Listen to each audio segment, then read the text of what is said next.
Hi, I'm Liz Martini, and I did my digital storyboard based on a lesson I taught 6th graders about volcanoes. To begin this lesson, the class as a whole read from our science book. The information was very dense, and students were not grasping it like I anticipated. Because of this, I created an interactive PowerPoint that detailed the same information, but was more entertaining and hands-on.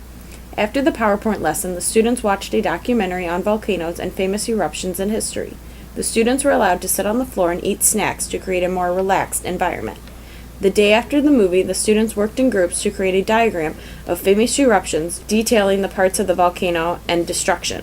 During this time, I walked group to group to observe what they were creating and to facilitate the discussion. The students were then given a large array of materials to create a 3D erupting volcano. The students had to create a volcano with all working parts and that depicted all of the parts of the volcano we had learned.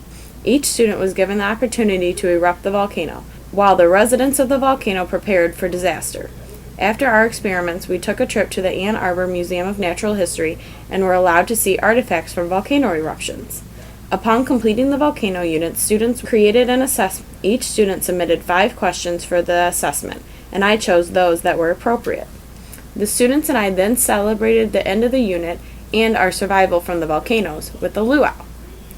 Through less scaffolding and more competition between classmates, my students were able to create accurate diagrams of volcano.